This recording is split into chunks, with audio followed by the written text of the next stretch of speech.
Today on The State of Us, is your food as virtuous as you think, and what you must know about modern agriculture?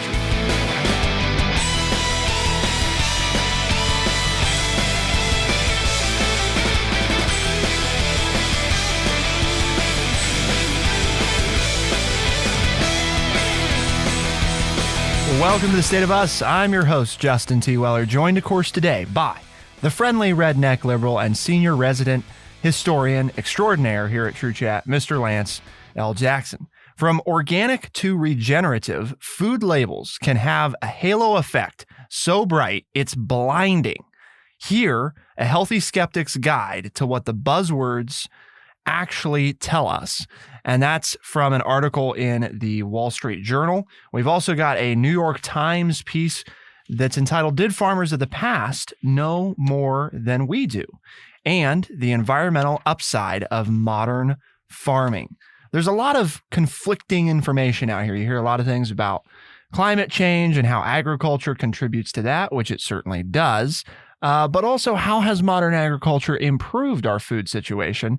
And what do you need to know about food when you go to buy it at the grocery store? If you're concerned about what's in your food, whether or not it's okay for you, whether or not it's okay for your children, and also if you're concerned about your health and the planet's health. There's a lot of different things that you may want to know about this and what's happening with farmers today. This is near and dear to me because I dealt with this directly in my own business, raising cattle.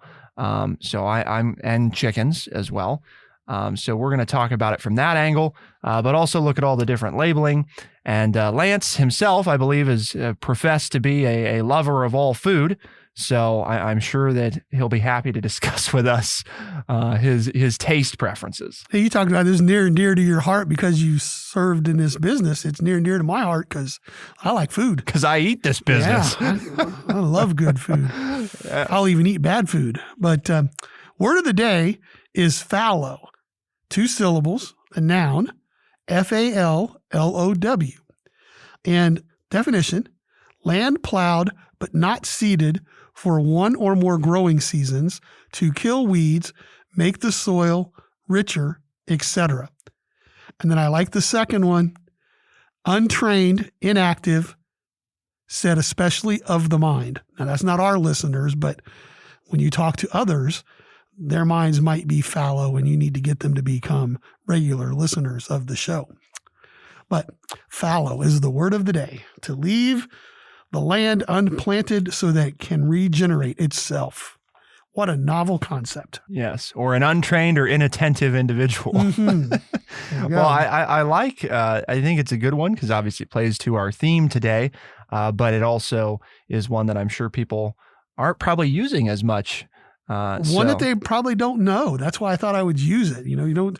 It's one that is used within the realm of the business, but it's one that if you are reading about the business, you might not know. And then it's like, what are they talking about when they say, lying fallow?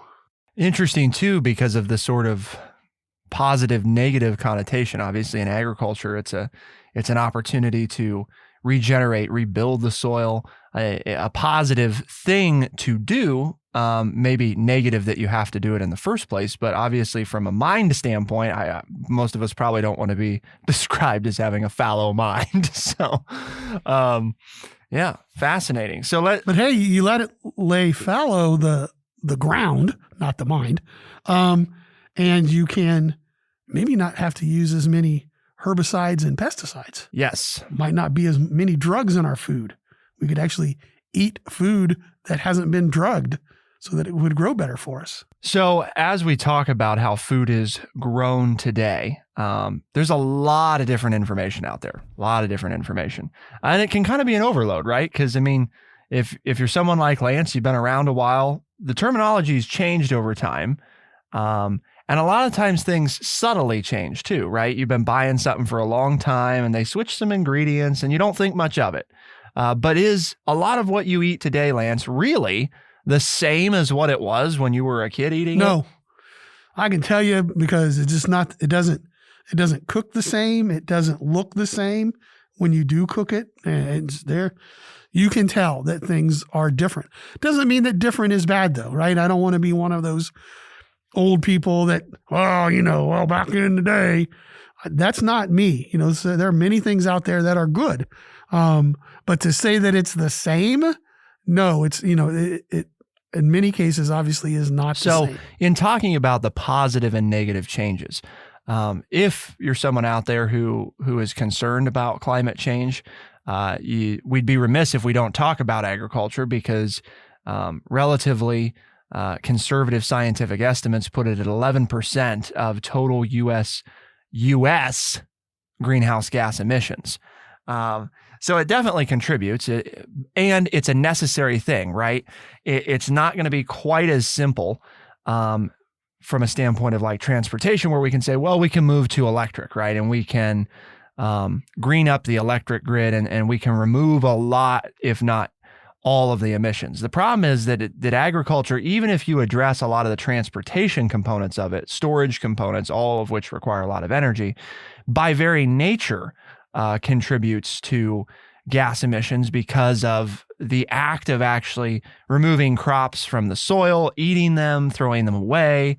So really improving all of that and addressing it is a tricky process. Well, in many cases too, and this is probably an oversimplification, but we've talked multiple times, the majority of the population in the United States lives on the coast, and the vast majority of the food products are grown in the middle of the country. So when you talk about transportation, the harvesting and getting goods to market, and it's not that there aren't farms on the coast, because there are tons of farms in California. I get that, and Florida, and even in upstate New York. But the Midwest is known for farming, and that's not where the majority of the population is these days. Yeah. And getting it there is obviously a big contributor. Raising it is a big part of it. And there's different ways to raise it that impact it. So we've kind of got two sort of contrasting opinions here. One from the Wall Street Journal, one from the New York Times. One is basically an essay on the environmental upside of modern farming. And the way I look at this, Lance, and boil it down for people, I think, is that there's different truths here, and none of them are incorrect. One would say that modern agriculture is more efficient agriculture than it's ever been. That is true. Agriculture has never been this efficient before. So it's definitely more efficient. And that includes everything from growing crops to raising animals, and everything else that's related. It has become a very efficient industry relative to where it was many years ago. Well, I'm such a visual learner. If our listeners don't know that, it's funny that I, speak for a living, but I'm such a visual learner. If you connect to both these articles, there's a picture of a farmer unloading a hopper in 1948, and a picture of a farmer in his tractor in 2012. And it's mind blowing. You have one person using brute strength to try to get everything out of his wood. Yeah. Out of his wood dump trailer. Right. Truck. And then you have another person who's sitting there with like 5 computer screens, looking at them, not even paying any attention to what they're doing, driving through the field, because, now most farm tractors since the 1990s have GPS auto steering. So it's amazing. Here's one guy working really hard trying to get the crops in 1948, and 65 years later, here's a guy sitting there with 5 computer screens in his tractor, helping him and telling the tractor where to go and what to do. It's the side by side there is just huge. So if you get a chance, and you don't usually go to look at the articles, I think today it really makes sense if you're a visual learner like me. Yeah. And to put that into numbers, farm production in the United States has nearly tripled over the past 70 years. Think about that. A tripling of production in the U.S. in just 70 years. So in less than a century, we have tripled our agricultural farm production. I mean, incredible. But we haven't necessarily tripled the land under production. Okay. So the land has increased, But the other side of that is what we're able to extract per acre has also increased. So all of that's true. And generally speaking, taken at face value, that's a positive.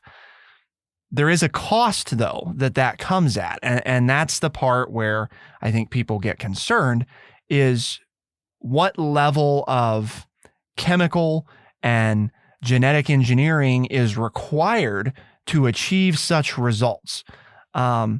Which is kind of where, Lance, the other article comes in, is did the farmers of the past know more than we do? The way that I would sum that one up is they talk about if you live in the Midwest or you've ever been there, you've probably seen primarily two crops. They are corn and soybeans, right? That's what you see most of the time nowadays. Now, if you're as wise in years as our friendly redneck liberal is, you would probably remember that there was a time where you saw a lot of additional crops throughout the year. Wheat, oat, alfalfa, all kinds of different. And you could drive down and you would know what the farmer was doing. I remember growing up in a rural community, they would plant because they were rotating their crops to save the land. So one thing to think about in that process is that you might say, well, how do we go from, if we have to keep the soil healthy, how do we go from, a 3 or 4 crop rotation to a 2 crop rotation? Well, we've engineered our seeds, and we have engineered them specifically to respond to the nutrients that we can artificially return to the soil, and respond better, be more drought resistant, grow taller, grow stronger. And there are a lot of positives to those things.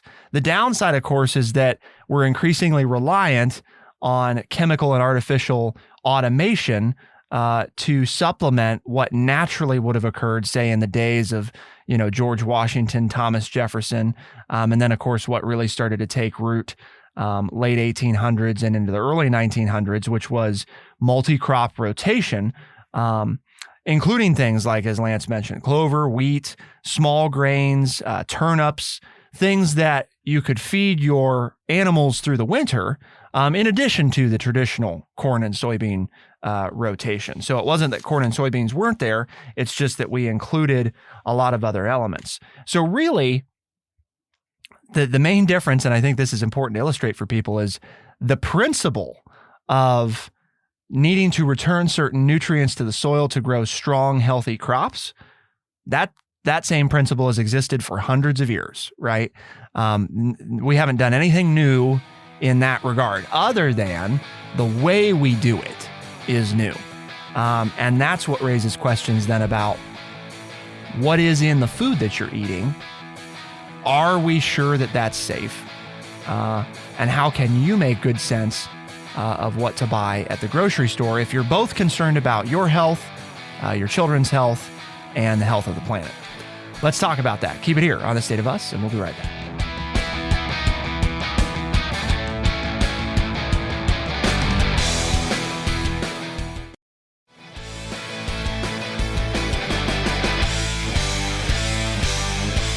In early American agriculture, only sophisticated farmers like Washington and Jefferson were using crop rotations in their fields. There was simply too much good land available. It was too easy to farm a piece and then move on when the soil was depleted. And the article doesn't say this, but it is an appropriate place to leave it in. And so what do? You move on to other soil. Well, you leave your other field fallow, and you leave it for several years, and then maybe you can come back and use it again. In one sense, that is still how modern agriculture works. You look to the future and discard the past. A modern rotation includes only corn, soybeans, fertilizer, and pesticides. Whatever you may think about genetically modified crops, the switch to those varieties has driven the rush to the 2-crop system. Those crops are designed to tolerate the presence of herbicides. The result is that farmland has been inundated with glyphosate, the herbicide genetically modified crops are engineered for. One thing that I will say makes it hard to get your arms around all of this, Lance, it's an excellent point.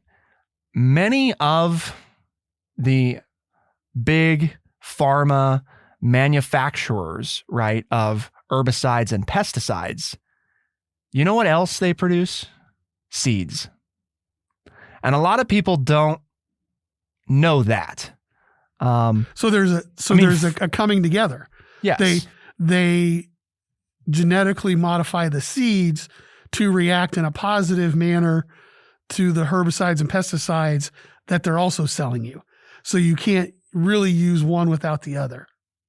And of course, I mean, am I understanding you correctly as a novice? They also fund much of the research into the application of that. Now, I want to be clear. So these seeds will get you this much more harvest, and you get the much higher yield out of your field if you use these herbicides and pesticides with these seeds. And they're not lying, but they manufacture all of those things as well as create the study that shows you what a higher yield you can get from your fields. Exactly. Okay. So has it increased yields? Yes, that is true. However, are they using less chemicals than they used to? Yes. Yes. But they're raking in more money. Exactly. Okay. So they're not doing it for noble intent, right? They do it because it makes them money. And I think we all know that there's a history of, so the important thing that I just want to highlight there is notice that nowhere in there am I talking about the farmer, right? The farmer is trying to make a living. So the farmer is going to do what the industry will tolerate and yield the best return. So if the only good option to farm, 4,000 acres is to put a genetically modified seed in the ground and to use the proper rotation of herbicides and pesticides and fertilizers on your field, then isn't that what you're going to do? But the farmer's still taking all the risk involved with, is it going to rain at the right time? Is it going to rain enough? Is it going to rain too much? Am I going to be able to afford the fuel to either plant the crops or harvest the crops? Because I've known times around here, correct me if I'm wrong, where farmers have let their fields lie fallow because they couldn't afford the diesel fuel to go in and get the crops, because the price for the crops was going to get them less in market than it would have to pay the diesel fuel to get in there and harvest the crop. So they just let the crop sit there all winter and degenerate and turn the cattle loose or let the deer have a heyday because they couldn't afford to harvest the crop that they had planted because the market price was so low, it was going to cost them more to harvest than it was what they were going to get in market. So we talked about yield because, see, here's another one of those things that I think people really got to latch onto. You might say, well, yields are better, so it's all worth it. Well, there's a lot of reasons that they're better, right? And switching to the 2-crop rotation is not necessarily why they're better. See, agriculture, if we look at the history of it, big educational push to make farmers smarter and better probably started 50s, 60s, right? Really heavy. Farm bureaus start to come into existence. They start to organize farmers together. They start to get them access to information. Lo and behold, Lance, though, this is also the time of the rise of big seed companies and big fertilizer and pesticide companies. So simultaneously, who's helping support farm bureaus? Who is right there saying, yes, we want to educate farmers. We want to teach them the right way to do things, the most efficient. The people that are going to sell them the stuff that they need to become better farmers. So did the yields get better because of the new methods, or did they get better because farmers were better educated on how to use these methods? Well, you might find this interesting, but a recent study by agronomists from the Department of Agriculture, Iowa State University, and the University of Minnesota. So you got the federal government and 2 of your largest agricultural universities in the nation, found that there's nothing obsolete about 4-crop rotation. It produces the same yields. It sharply reduces the toxicity of freshwater runoff, and it eliminates many of the problems associated with genetically modified crops, including the emergence of glyphosate-resistant weeds. It's also simply better for the soil. A 4-crop rotation using conventional crop varieties, along with much lower applications of fertilizer and herbicides and some animal manure, works every bit as well as the prevailing monotony of corn and soybeans. That's from the Department of Agriculture. So can we produce, here's my question, using the old 4-crop rotation, just highlighted all of those positives, can we produce the food amounts that we're producing now? Yields, yes. Here's the key, though. The yields are going to be different, right? Because we're going to produce less corn and soybeans. Because we're not going to grow corn and soybeans in every inch of ground every year. And here's the obstacle. As we've scaled, right? Because the other thing is, when people say agriculture is complex, gosh, folks, I sure hope that you take that to heart. Because boy, the history of it and understanding how it's all arrived at where we are today is a tricky, weedy process that involves a lot of big business, a lot of small farmers going out of business, a lot of consolidation, and changes in how Americans eat and the number of Americans. We used to get by on lower yields partly because there were less people, right? We could afford 4-crop rotation because we had not moved to so many heavily processed foods that require what as a base? Soybeans. That's a huge filler ingredient in many processed foods. You look at your, especially cereals, right? Tons of grains that are based on building the foundations of modern food. And so one of the issues to returning to a 4-crop rotation and educating farmers on how to do that efficiently and effectively is that we would suddenly have, for example, influx of turnips, right?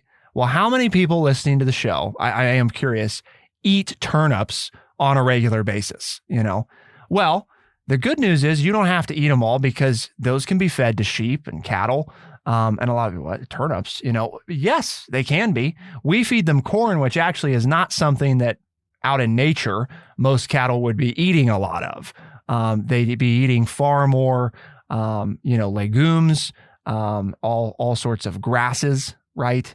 They definitely get a hold of root vegetables, turnips, carrots, that kind of stuff. So, and that leads into the climate equation of why does agriculture produce the level of greenhouse gas emissions it does? Well, part of the reason is, and people always laugh about this, right? But the methane emissions from the animals is a substantial contributor, Now, the transportation component actually contributes a heavy portion, but there's good reason to believe that's going to change. As time progresses here and more and more electric vehicles and the power of electric semis and efficiency of all of that progresses, a lot of that's going to change. But part of the reason that animals are producing the level of gas they produce is because they're not eating what they would eat naturally. Well, and again, here's the yin and yang of this whole topic, right? And this was buried halfway through the article and we both found it. But Americans eat too much meat, 5 times as much as in 1940. You hear that? We eat 5 times more meat today than we did 80 years ago, making the environmental damage from livestock production a major worry. Now, the yin and yang is for every pound of beef produced in the United States, it now requires 19% less feed, 30% fewer animals, and 33% less land than in the 1970s. So we, on one hand, do a much better job of producing beef without hurting the environment, but we have to produce 5 times more. And our ability to process the meat, arguably, if we look at the dietary science of it all, has decreased because of our intake of other heavily processed foods. We did a lot of work when I was raising cattle, Lance, on educating people about the difference between good and bad cholesterol and how the composition of your meat, but not just your meat, the other things you eat play into your ability to effectively metabolize and make use of that product. which is why things are rarely as simple as calorie count, right? Right. And are rarely as simple as you ought to eat less meat. Well, we could eat, certain volumes of meat, but not if we're eating all these other heavily processed foods. And then raising levels of cholesterol. Again, back to that, why are Americans less healthy today, despite the fact that we have access, arguably, to better food than we've ever had? Well, that's because, we've drastically increased two things. We've drastically increased our processed food consumption while simultaneously increasing our meat intake. Not a good combination. Not wise. And lowering our exercise by sitting at a desk instead of doing manual labor jobs. Less active, more processed food intake, which is harder for your body to break down. And then we've topped that off with aggressive meat intake. Meat is good for you in the right quantities, and if you're eating the right balancing nutrients. It is that effect of you want a diversity of items in your diet. And if it's strictly heavily processed food and meat, that's not great. So let's talk about the labels, Lance. Is your food as virtuous as you think it is? Well, we've talked a little bit about that so far, I think. We have laid plain how a lot of it comes to be and who's behind it all. We also did a great episode recently that I would strongly encourage people to check out on the meat packing industry and ranchers.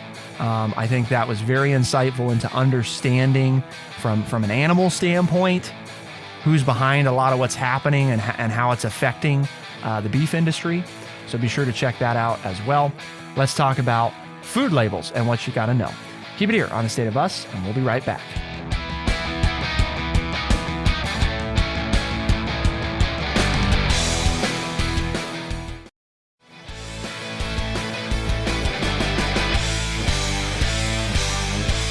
USDA Organic, natural, free range, cage free, pasture raised.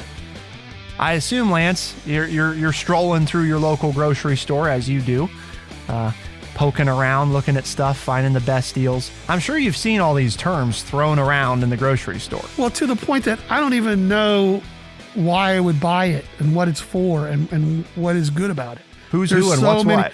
There are so many labels that, you don't know your vegetable or your fruit without a scorecard. I mean, it's like, okay, what does all this mean? Put a chart up here. Am I actually buying something that's better for me? Am I actually buying something that's better for my children? Am I buying something that's better for the planet? I don't know, because they all say, well, they're green and they're organic and they're this and they're that. And it's like, well, how do I know what's best for what it is that I'm interested in buying this product for, which is basically to eat. Oh, and we won't even mention the inflation rate that is causing the trip to the grocery store to need to take out another loan against the house. Wow. I mean, what do? You have all these messages and you're trying to get the best bang for your dollar when you go to the store, but yet you still want to do what's right for your family and feed them the best products for them so they'll be the healthiest. And what do you do with all these signs? What do they mean? So let's talk about some of the buzz ones that you see very frequently in the store, which generally speaking aren't very regulated. Natural. So this means that a product is free of artificial or synthetic dyes, coloring, flavorings, and preservatives. Items labeled natural can still contain GMOs, which is genetically modified organisms, as well as ingredients grown using agricultural chemicals or synthetic fertilizers. So natural really is talking about more of the appearance of food. They haven't poked a needle in it to make it look better. Oh, right. They haven't increased the red coloring content to make you think that raspberry is really enticing. What you see is what you're getting is kind of the way to think about this one. And also lack of artificial preservatives. Okay, this is important because you'll pick up some natural products that'll say no artificial preservatives. You might say, well, what does that mean? Well, for example, if you get beef that's like heavily seasoned with salt, well, salt is a type of preservative. So natural preservatives may exist. Free range. Use of this term only requires that animals have access to the outdoors, but there's no stipulation as to whether they do, in fact, spend any time outside. So I can have a field outside my chicken coop and then say I raise free-range chickens. I can advertise that even though the chickens never leave the coop? Right, yeah. If you got the little door open, but they never actually go outside, yes, technically they're still free range. Okay. Yes. Yep. And again, a lot of these terms, if you take the term literally and think about what it is, the free range terms comes from the longer explanation of they are free to range. Doesn't mean they are ranging. It means they are free to do so. And part of what we find, especially with chickens, because this is where you see a lot of this free range terminology, is that the chickens that we are using that are heavily crossbred, right? I've raised these chickens, okay? They don't go outside on their own because they're too, this sounds bad, they're too freaking stupid, okay? And they're too fat. They tend to lay around. Their legs are not very strong. They often lose the feathers on part of their underbelly because they lay so freaking much.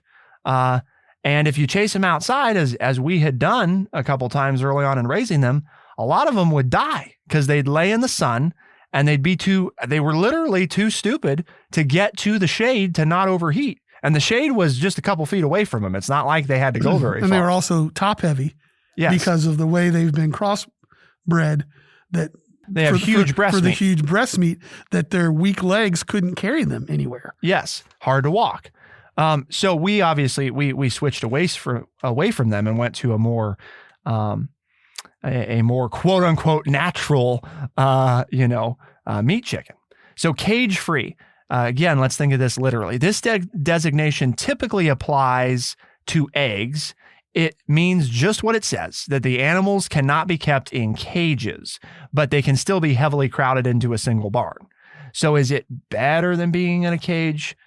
Yes, but it doesn't necessarily mean that they're out roaming around. The vision that I get with cage free is I'm just pulling up to the driveway and I see these chickens just all over the place, just pecking away. Just having a good day. And that's not necessarily what that means. Yeah. You can still hem them into a barn and, tuck them breast to breast and not be able to, for them to be able to turn around. Right. You put enough in there. They're not in a cage. But they're not in a cage. So, pasture raised. This descriptor implies, notice the terminology there, that animals spend their lives roaming outdoors and eating grasses, but there is no federal standard for it and no regular inspections. Got to be very careful about pasture raised because much like your natural terminology or your free range terminology, actually, they have access to pasture and maybe they've been out on pasture once a week or once a month. And also, what qualifies as pasture? Are we talking about a dirt strip that's got a blade of grass in it, or are we talking about a lush green field where they go out and roam around and eat whatever they want? That's, again, without the regulatory component, it's kind of complicated. So now let's come to the one that actually does have the regulation. USDA Organic. This federally overseen certification requires that crops be non-GMO and produced without most synthetic pesticides and fertilizers. Grain and hay must be 100% organic, livestock raised without antibiotics or added hormones, and with the ability to engage in, quote, natural behaviors, such as grazing or spending time on pasture. So that is the one of all of these different ones that actually is the federal government's backing, signifying that there are inspections standards that have to be lived up to meet this qualification. That's the one that we all, probably are the most familiar with hearing about and seeing. But it is important that if you see the USDA organic label, you can't just put that on your product. In fact, there's heavy penalties if you're found to be illegally using that descriptor. So labeling something organic, if in fact it is not organic, is definitely a serious situation. Now, mislabeling something as natural or free range or cage free, a little more leeway there. A lot more leeway. A lot more leeway. But what does USDA Organic really mean, Lance, in terms of climate? Well, not a lot. If you're looking for climate, you get into the private labeling, the private marketing label, such as Regenerative Organic Certified and Land to Market. Those are both organizations that build on or are in place of the USDA Organic label. So some of them have prerequisites for you have to be certified organic before you qualify for this label. I'll just end with saying, Lance, you know that I'm generally not in favor of more government regulation or oversight. In this case, however, I think with the direction things are going, it's important that we get some real experts at the Department of Agriculture and food science experts to come together and say, we can keep USDA organic, but let's talk about what is the other label or labels that we should offer. Because to me, that's the biggest fault in the labeling area right now, is that it's too confusing, to your point. A lot of times people don't buy any of it. I don't want the natural or the free range, the cage free, the organic. I don't know what frickin' any of that means. And I'm not going to buy none of it because it's all a hoax.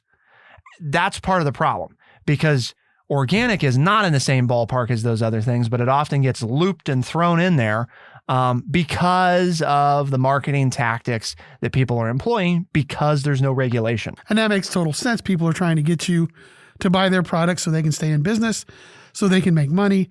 And you, the consumer, as usual, you have to take it upon yourself to be informed, because the marketers are just trying to sell the product. They're not really trying to inform you. They're trying to give you just enough information to buy what they are trying to sell. So buyer beware and educate yourself. Don't let your mind be fallow.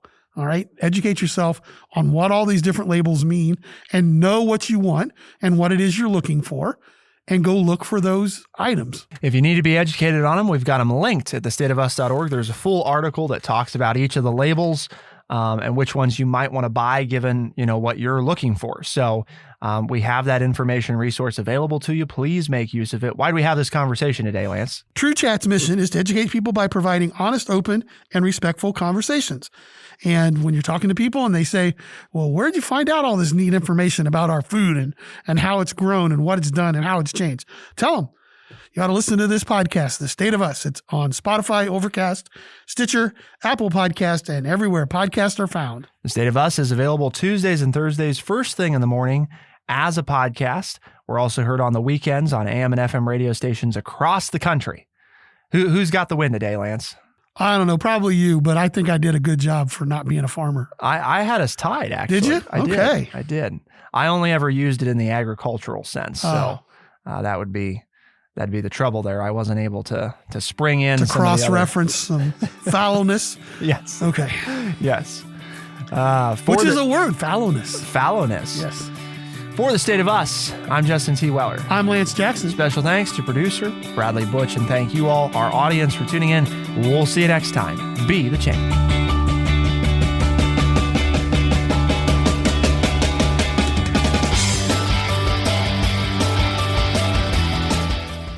Be sure to check out our website, thestateofus.org, for books, articles, and all the ways to tune in. thestateofus.org.